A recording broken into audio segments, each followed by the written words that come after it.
Hello friend, कैसे हो। आज हम यूपीएससी 2023 का जो क्वेश्चन पेपर हमारा रेडी है उसका नेक्स्ट पार्ट डिस्कस करेंगे।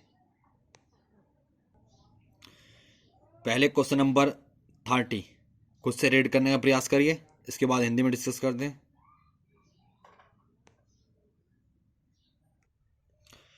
क्वेश्चन नंबर 30, निम्नलिखित कथनों पर विचार कीजिए।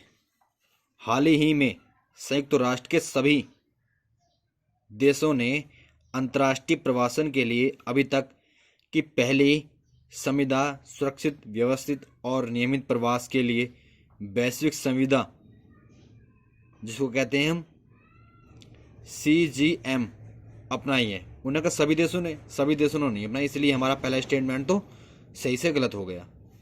सेकंड स्टेटमेंट देखते हैं कि CGM में अधिकथित उद्देश्य और प्रतिबद्धताएं UN सदस्य देशों पर बाध्यकर होती है, नहीं, बाध्यकर भी नहीं होती है। ये स्टेटमेंट भी हमारा क्या है, गलत है। थर्ड स्टेटमेंट देखते हैं कि GCM अपने उद्देश्यों और प्रतिबद्धताओं के अंतर्गत आंतरिक प्रवास या आंतरिक रूप से विस्थापित लोगों के लिए कार्य करती है, नहीं, ये कार्य नहीं करती, इसलिए ये स्टेटमेंट भी हमारा गलत है। तो हमारा कोई भी स्टेटमेंट सही नहीं, तो हमारा ऑप्शन कौन सा सही रहेगा, कोई भी सही नहीं है, ऑप्शन डी सही रहेगा। नेक्स्ट क्वेश्चन, क्वेश्चन नंबर 31, पहले खुद से रीड करने का प्रयास करें इंग्लिश में, अब हिंदी में देखते हैं। क्वेश्चन नंबर 31, जननी सुरक्षा योजना के संबंध में निम्नलिखित कथनों पर विचार कीजिए। पहला स्टेटमेंट, यह राज्यों के स्वास्थ्य विभाग की एक सुरक्षित मातृत्व की योजना है, नहीं, ऐसा नहीं है। सेकंड, इसका उद्देश्य गरीब गर्भवती महिलाओं में मातृ तथा नवजात शिशु मृत्यु दर में कमी लाना है, बिल्कुल सही बात है, क्योंकि जननी सुरक्षा का मतलब तो यही है, इससे तो ये भी मैच कर रहा है। सेकंड स्टेटमेंट सही है हमारा। थर्ड स्टेटमेंट, इसका लक्ष्य है गरीब गर्भवती महिलाओं के लिए स्वास्थ्य केंद्रों में प्रसव को बढ़ाना है, बिल्कुल सही बात है, ताकि समस्याएं कम हो। अब देखते हैं फोर्थ स्टेटमेंट, इसके उद्देश्यों में 1 वर्ष की आयु तक के बीमार बच्चों को लोक स्वास्थ्य सुविधाएं प्रदान करना है। लोक स्वास्थ्य सुविधाएं ये प्रदान नहीं करती, दूसरी योजना प्रदान करती है, इसलिए ये स्टेटमेंट हमारा गलत है। तो हमारे 2 स्टेटमेंट गलत है और 2 ही सही हैं, तो ऑप्शन हमारा कौन सही रहेगा, केवल 2, ऑप्शन बी सही रहेगा। नेक्स्ट क्वेश्चन, क्वेश्चन नंबर 32, पहले इंग्लिश में खुद से रीड करने का प्रयास करिए, अब हिंदी में देखते हैं इसको। एनीमिया मुक्त भारत रणनीति के अंतर्गत की जा रही व्यवस्थाओं के संदर्भ में निम्नलिखित कथनों पर विचार कीजिए।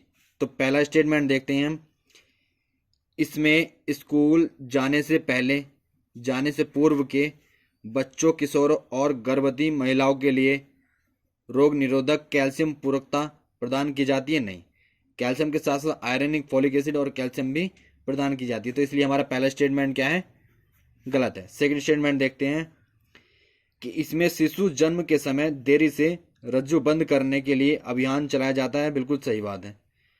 थर्ड स्टेटमेंट, इसमें बच्चों और किशोरों की निर्धारित अवधियों पर कृत्रिम मुक्ति की जाती है, बिल्कुल सही है। फोर्थ स्टेटमेंट, इसमें मलेरिया, ग्लोबिनपैथी और फ्लोरोसिस पर विशेष ध्यान देने के साथ स्थानीय बस्तियों में एनीमिया के गैर पोषण कारणों की ओर ध्यान दिलाना शामिल है, तो ये स्टेटमेंट हमारा सही है। तो ऑप्शन हमारा कौन सा सही रहेगा, डी, इसमें गलत है, 3 सही है, ऑप्शन हमारा सी सही रहेगा। क्वेश्चन नंबर अब 33, पहले इंग्लिश में खुद से रीड करने का प्रयास करिए, अब हिंदी में इसको देख। निम्नलिखित कथनों पर विचार कीजिए। पहला स्टेटमेंट देखते हैं कि ऑटोमोबाइल और एयरक्राफ्ट में प्रयुक्त होने वाले अवयवों के विनिर्माण में कार्बन तंतुओं का इस्तेमाल होता है, अर्थात कार्बन फाइबर का इस्तेमाल होता है, बिल्कुल सही बात है, क्योंकि ये स्ट्रॉन्ग भी होते हैं काफ़ी। सेकंड स्टेटमेंट देखते हैं कि कार्बन तंतु एक बार प्रयुक्त होने पर पुनः चक्रित नहीं किए जा सकते, अर्थात इनको रिसाइकिल नहीं किया जा सकता, गलत है, इनको रिसाइकिल किया जा सकता है, क्योंकि अभी हाल फिलहाल में टेक्नोलॉजी आई है। और ये कार्बन फाइबर में बहुत स्ट्रांग होते हैं और इनको रिसाइकल किया जा सकता है, इसलिए हमारा स्टेटमेंट सेकंड गलत है। तो ऑप्शन हमारा कौन सा, निम्नलिखित कथनों में से कौन सा सही है, पहला सही है। नेक्स्ट क्वेश्चन, क्वेश्चन नंबर 34, पहले इंग्लिश में खुद से रीड करने का प्रयास करिए, अब हिंदी में देखते हैं इसको। निम्नलिखित क्रियाओं पर विचार कीजिए।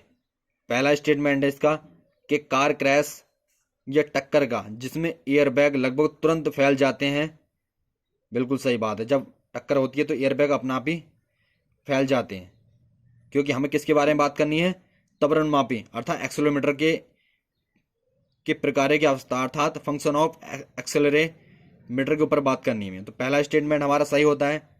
सेकंड स्टेटमेंट, लैपटॉप अचानक धरातल पर गिर पड़ने का जिससे हार्ड ड्राइव तुरंत बंद हो जाती है, बिल्कुल सही बात है।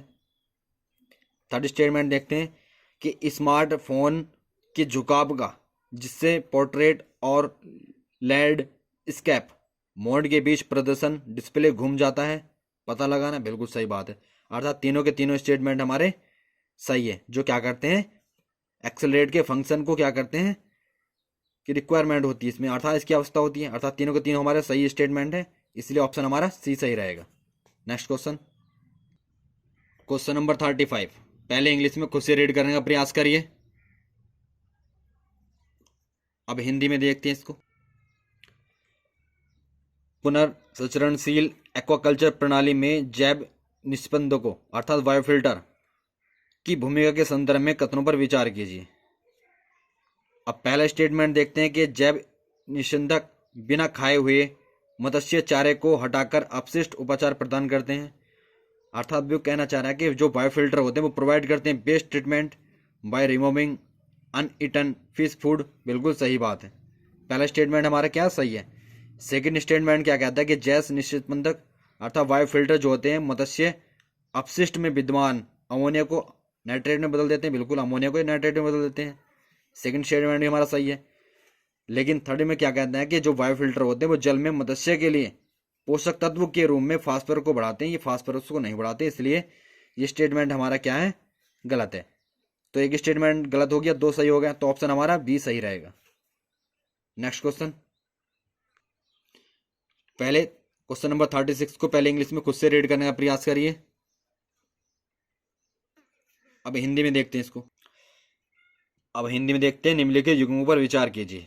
पहला अंतरिक्ष में पिंड और वर्णन, पहला आता हमारा सेफिड्स, सेफिड, सेफिड क्या होता है कि तारे जो आवर्ती रूप में जलते बुझते हैं। निहारिकाएं, अंतरिक्ष में धूल और गैस के विशाल बादल होते हैं, तो इसलिए अपोजिट दे दिया, तो दोनों ऑप्शन हमारे क्या हो गए, गलत हो गए। थर्ड स्टेटमेंट क्या होता है, पल्सर, न्यूटन तारे जो तब बनते हैं जब विशाल तारों का ईंधन खत्म हो जाता है और उनका निपात हो जाता है, तो थर्ड स्टेटमेंट सही है। तो कितने पेड़ सही है हमारे, एक पेड़ सही है, ऑप्शन हमारा ए सही रहेगा। क्वेश्चन नेक्स्ट, क्वेश्चन नंबर 37 को पहले खुद से रीड करिए इंग्लिश में, अब हिंदी में देखते हैं इसको। निम्नलिखित देशों में से किस एक के पास अपनी उपग्रह मार्गदर्शन नेविगेशन प्रणाली है, जापान के पास। अब क्वेश्चन नंबर नेक्स्ट देखते हैं। क्वेश्चन नंबर 38 पहले खुद से रीड करिए इंग्लिश में, अब हिंदी में देखते हैं इसको। निम्नलिखित कथनों पर विचार कीजिए। पहला, बैलिस्टिक मिसाइल अपनी पूरी उड़ान में अवधावनिक चाल पर प्रधान नोदित होती है, जबकि क्रूज मिसाइल केवल उड़ान के आरंभिक चरण में रॉकेट संचालित होती है। तो उन्होंने क्या, जो बैलिस्टिक मिसाइल है और क्रूज मिसाइल को अपोजिट में दे दिया, इसलिए पहला ऑप्शन तो हमारा गलत हो जाता है। सेकंड कि अग्नि 5 मध्यम दूरी की पराधावनिक क्रूज मिसाइल है, जबकि ब्रह्मोस ठोस ईंधन चालित अंतर महाद्वीपीय बैलिस्टिक मिसाइल, ये स्टेटमेंट भी गलत है, क्योंकि इन्होंने आपस में फिर एक्सचेंज कर दिया इसको। अग्नि V5 जो होती है वो अंतर महाद्वीपीय बैलिस्टिक मिसाइल है, जबकि ब्रह्मोस जो है वो क्रूज मिसाइल है, तो इसलिए सेकंड स्टेटमेंट भी हमारा गलत है। तो ऑप्शन हमारा कौन सही रहेगा, डी, न तो 1 और ना ही 2, इसलिए हमारा डी ऑप्शन सही है।